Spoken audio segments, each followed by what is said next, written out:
Another fall Saturday, another tale of two halves for the Ohio State Buckeyes as they end up cruising in the fourth quarter to a 35-16 win over the Rutgers Scarlet Knights here in rather warm Piscataway on a November afternoon. The 40-year vet Tim May, he's here. Andy Backstrom on site, as well as me, Spencer Holbrook. We are here in SHI Stadium after Ohio State 35, Rutgers 16. And Andy, I'm going to switch it up and start with you. What was your first thought? Oh, man.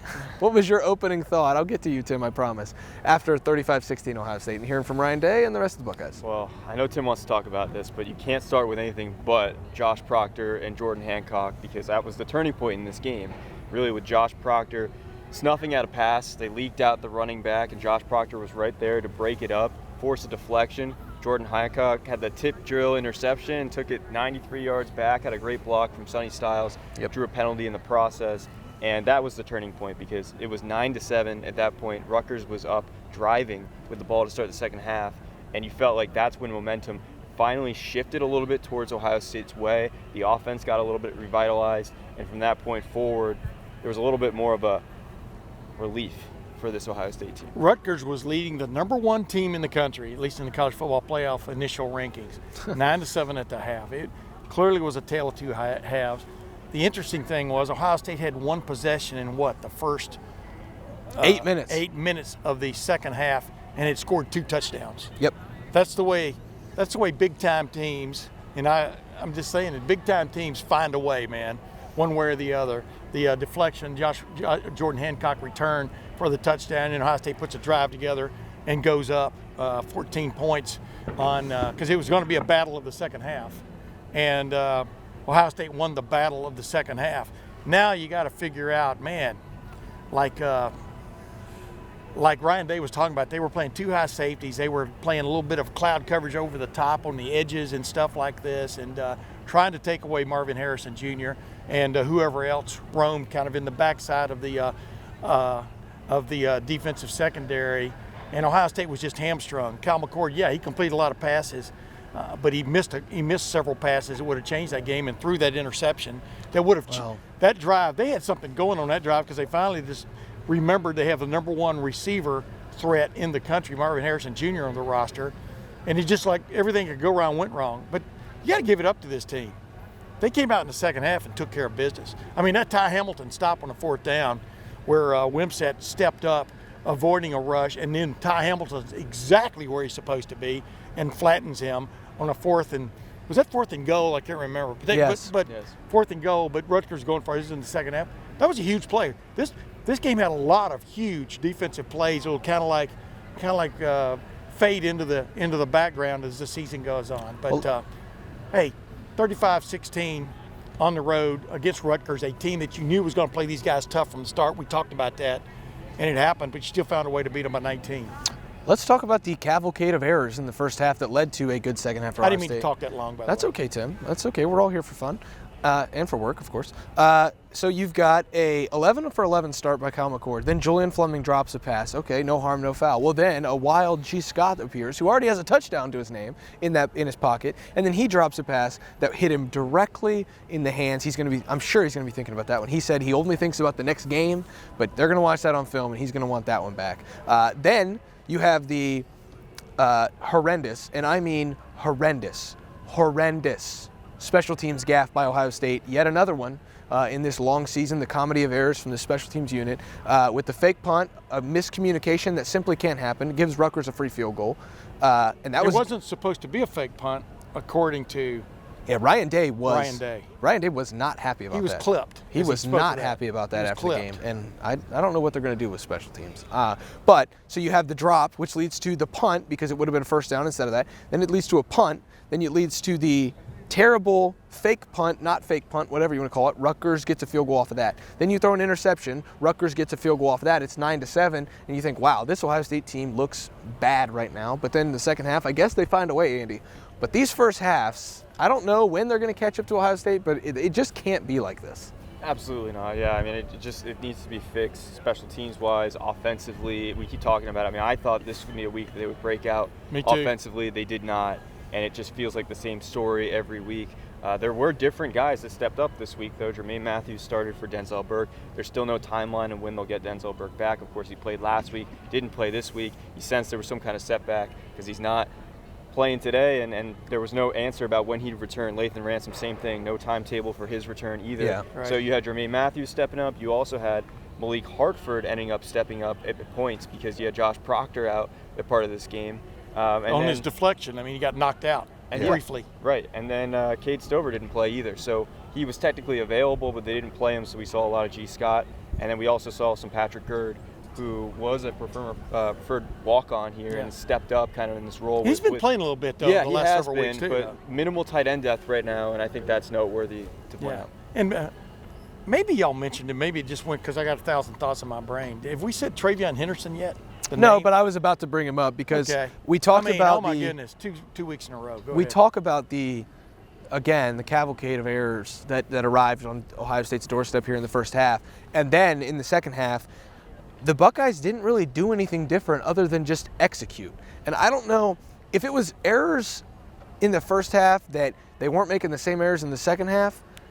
It's like they just execute better in the third and fourth quarter, and I can't explain it, and nobody really can explain it. They're trying to get it figured out. I don't really know how you do that, though, because when Kyle McCord was good in the first half, the other guys seemed to kind of step back. When Kyle McCord was iffy late in the second quarter, you saw some other guys. Then in the third and fourth quarter, it all comes together. You have TreVeyon Henderson goes off in the second half, makes a brilliant play down the sideline here on a 65-yard catch and almost touchdown run, and then the Buckeyes punch it in. You have TreVeyon on a 9-yard touchdown run, finally get some red zone offense. Kyle McCord lobs 2 up to Marvin Harrison Jr., 2 red zone touchdowns. You haven't been getting those. I think all 4 of their offensive touchdowns came in the red zone today. Yeah. So that's a good sign. So you're starting to get some things figured out, and gosh, this offense changes, Tim, when TreVeyon's in the game. Well, absolutely. It looks faster. I mean, it looks like there's a threat to score anytime he's got the ball in his hands, even when he gets stoned for no gain. Yeah. Because, man, is he hitting the hole hard. And, I was asking him about that. Just what does he feel like he kind of brings to the table? And, of course, he's pretty humble in those kind of questions. And you kind of know the answer you're going to get, but you still ask anyway, right? For some reason on my part. But, of course, he thanks the Lord and everybody else. And, in fact, he should be thanking his 2 feet because his 2 feet are healthy. And he's running, for want of another term, very fast. Yeah. And there's no doubt what he has brought. And I was brought to the offense. I was talking to Kyle McCord. He was leaving the stadium a while ago. And, if they can ever get the passing game to catch up with this running game has caught some fire. I'm telling you, defensively now, and conversely offensively, it is hard to stack run after run after run because teams guess right sometimes, they guess wrong sometimes. I'm talking about defensively. And so that's why you still got to be throwing the ball on occasion. But, boy, when they guess wrong or get it wrong defensively, TreVeyon Henderson makes them pay. Yeah. And you saw it last week against Wisconsin. You saw it this week against Rutgers. You almost had a double-double, 100 yards, more than 100 yards. The daily double, Tim. Yeah, the daily double. I call it the double-double. Yeah, the daily double. Well, double-double, yeah. But he almost had the daily double of 100 yards rushing and 100 yards passing, really close, or receiving, really close. I think he fell just short receiving. He did. But, oh, my goodness, what a weapon to be coming online like we talked about last week in the last month of the season. Yeah, 80 receiving yards for TreVeyon Henderson, 128 yards rushing on 22 attempts. I'm not looking at my phone for other things. I'm just checking stats. Kyle McCord, over 70% passing, $189, 3 touchdowns, the 1 bad interception. But he starts the day 11 of 11. He finishes pretty strong with those 2 throws to Marvin Harrison. And the offense started to get rolling. All things considered, in the second half, you probably leave this thinking the offense took a step forward, especially in those last 30 minutes, Andy. But it just seems like 2 steps forward but 1 step back with this offense, and you just don't know. But climbing a sand hill. It's like they're climbing a sand hill. There's almost that 32 button you're going to start to be able to push, Andy. It just seems inevitable with TreVeyon. Yeah, 32 and 18 every game. They change it, right? Yeah. And it's the 65-yard. TreVeyon Henderson went from being a safety valve on that pass to being the game changer, and he just really took it and just went off. And I think everyone in the press box kind of turned their head as that was happening. And I think that what's interesting about this offense is Kyle McCord, as you mentioned, starts 11 of 11, which he actually set a school record for consecutive completions, surpassing C.J. Stroud, because at the end of the Wisconsin game, he was 7 of 7. So that's like game over to game. Mm-hmm. So that's just a weird thing. Like, Kyle McCord at times gets in a rhythm, but even when he was doing that, he was averaging like 6 yards per attempt. Like it wasn't the 7 of 7 was for 50 yards. Right. Yeah. It was bad. It was not. So explosive. basically, like, yes, you can get them in a rhythm, and that's what they've been trying to do early in games. But even that didn't feel super satisfying watching this offense because there weren't chunk plays like you were accustomed to seeing earlier in the year. And so it just feels like, when he's struggling with accuracy, they're trying to find a rhythm, but then when he has a rhythm, they're not moving the ball and pushing it downfield as much as they were before. And so, they take one thing, they give another thing back, and it just feels like this passing offense now. And Tim made a good point, like this rushing offense is actually coming along, but it's almost hard to see that because we're all so fixated on how the passing offense has taken a step back. It's coming along when it needs to late in game. I mean, in the second half of games where they're kind of wearing people out. And whether you can continue with that mode, we'll see. I mean, believe me, I've seen teams. I saw the 2002 team just figure out ways to win, keep winning in some of the craziest of ways, and goes on and wins a national championship. I still claim that this defense is championship worthy. Yeah, they gave up their customary 1 touchdown drive today. And a lot on the ground. They gave up a lot on the ground. You know why? Because their quarterback would rather run than throw. They gave up a lot on the ground. They gave up 1 touchdown and 3 field goals. You should be able to win those games, and they did again. But this offense has got to get things figured out. And, it's really odd, though, because when you start analyzing the offense, there were a couple plays there, a drop here and then a drop there, that would have kept things going. There's nothing you can do about that. They dropped the ball. You move on to fight another possession. Yeah. But this defense, going back to the defense, Rutgers' first 3 possessions were all 3 and outs. And Ohio State scored 7 points in that run. Yep. You got to be better in that when your defense is playing its rear end off. I would agree with that. This defense continues to show it can win games for Ohio State. They still didn't have their best stuff today. I would say this is the worst the defense has played all year, giving up that much on the ground. And it still ends up with a touchdown. It ends up with some really good numbers in the passing game. I know Gavin Wimsatt's not a great passer. It ends up with some really key playmakers doing some really good things. And you didn't have your 2 starting safeties for a lot of that stretch. So it's not a bad time to play your worst game for the Ohio State defense, and you can definitely learn a lot from that. Ohio State got outgained, right? Yeah, for sure. And I just think that this defense, it finds its way and it finds its groove, and it gives up a lot on the ground one game, but that doesn't break this defense like it would have the last couple years. And I think there's something to be said for that, Andy. Yeah, I think this team picks each other up in different parts of the game, different parts of the season, and this defense has had to kind of carry recently in moments, and I think that maybe it's that the offense eventually clicks at a point where you don't think it ever will, and then it does and picks up the defense. And I think, as Tim mentioned, that's what championship teams do. So what we'll have to see as we go forward is if an Ohio State defense has a rough day, can this offense catch up? And I think that's all we're trying to figure out if they can do. Yeah, I mean, that moment comes sooner or later for any team where you lean, and then all of a sudden you fall over. Now can your part do the part? And they're going to be tested one way or the other. We know that. We know at the end of the month they're going to get tested on both sides of the ball.